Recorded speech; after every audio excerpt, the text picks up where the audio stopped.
Praise the Lord. கர்த்தருக்குள் அருமையானவர்களே, இயேசுவின் நாமத்தில் உங்களை வாழ்த்துகிறேன். ஆண்டவருக்கு ஸ்தோத்திரமும் மகிமையும் உண்டாவதாக. இந்த காலை வேளையிலே கொலோசியர் 4ஆம் அதிகாரம் எடுத்துக்கொள்ளலாம். கொலோசியர் 4ஆம் அதிகாரத்தில் 2வது வசனத்தை வாசியுங்கள். இடைவிடாமல் ஜெபம் பண்ணுங்கள், ஸ்தோத்திரத்துடன் ஜெபத்தில் விழித்திருங்கள். பவுல் சொல்லுகிறார், இடைவிடாமல் ஜெபம் பண்ணுங்கள். ஆமென். ஆண்டவருக்கு ஸ்தோத்திரம். இடைவிடாமல் ஜெபம் பண்ணுங்கள். கர்த்தருடைய நாமத்திற்கு மகிமை உண்டாவதாக. இடைவிடாமல் ஜெபம் பண்ணுங்கள். அல்லேலூயா. ஜெபம் பண்ணுங்கள். ஏன் சொன்னார்? இடைவிடாம ஜெபம் பண்ணுங்க, விழித்திருந்து ஜெபம் பண்ணுங்க, சோர்ந்து போகாம ஜெபம் பண்ணுங்க, காத்திருந்து ஜெபம் பண்ணுங்க, உற்சாகமா ஜெபம் பண்ணுங்க. பைபிள் என்ன சொல்லுகிறது? இடைவிடாம ஜெபம் பண்ணுங்க.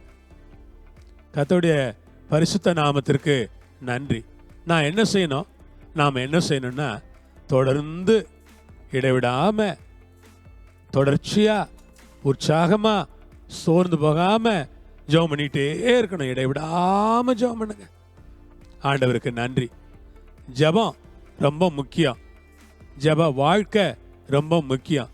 அதை இடைவிடாம ஜெபிச்சுட்டே வாங்க. ஒரு நாளும் ஜெபிங்க. எல்லா காரியங்களுக்காக ஜெபம் பண்ணுங்க. எல்லாருக்காக ஜெபம் பண்ணுங்க. எல்லா விஷயங்களுக்காக ஜெபம் பண்ணுங்க. ஜெபத்தினால ஆகாத காரியம் ஒன்றும் இல்லை. ஜெபத்தினால நடக்காத காரியம் எதுவும் இல்லை. ஜெபத்தினால முடியாத காரியம் ஒன்றும் இல்லை.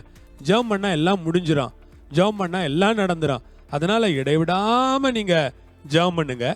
ஸ்தோத்திரத்தோடு ஜெபத்துல விழிச்சிருங்க. கர்த்தருக்கு ஸ்தோத்திரம். ஸ்தோத்திரத்தோடு ஜெபத்துல விழிச்சிருங்க. அல்ல, ஜெபமும் ஸ்தோத்திரமும் உங்க வாழ்க்கையில எப்பவும் இருக்கட்டும்னு உங்களை உற்சாகப்படுத்துறேன். நிறைய பேர் ஜெபம் பண்ணுவாங்க, நிறைய ஸ்தோத்திர ஆராதனை பண்ண மாட்டாங்க. சிலர் ஸ்தோத்திர ஆராதனைகள்லாம் நல்லா பண்ணுவாங்க, ஜெபம் பண்ண மாட்டாங்க. ரெண்டும் வேணும். நல்ல ஜெபம் வேணும், நல்ல ஆராதனை வேணும். ஆமென். நல்ல ஜெபம் வேணும், நல்ல ஆராதனை வேணும். கர்த்தரை இடைவிடாம ஜெபிக்கிற ஜெபமும் இடைவிடாம ஆண்டவரை ஆராதிக்கிற ஆராதனையும் உங்க வாழ்க்கையில் இருக்கட்டும்னு சொல்லி உங்களை உற்சாகப்படுத்துறேன். உங்களுக்காக ஜெபம் பண்ண விரும்புறேன். பிதாவே, இந்த நேரத்துக்காக ஸ்தோத்திரம். இயேசு கிறிஸ்துவ நாமத்துல, இயேசு கிறிஸ்துவின் மூலமா ஜெபம் பண்றோம். பவுல் ஜெபம் பண்ணது போல, ஏசப்பா நீங்க ஜெபம் பண்ணது போல, பேதுரு ஜெபம் பண்ணது போல, சபையார் ஜெபம் பண்ணது போல இடைவிடாம ஜெபம் பண்ண, ஊக்கமா ஜெபம் பண்ண, தொடர்ந்து ஜெபம் பண்ண, விசுவாசத்தோட நம்பிக்கையோட தொடர்ச்சியா உங்களை ஆராய்ச்சிக்கிட்டு இருக்க எங்களுக்கு கிருபை தரணும்னு ஜெபம் பண்றோம். கரங்களை ஒப்பு கொடுக்கிறோம். பொறுப்பெடுத்து வழி நடத்துங்க.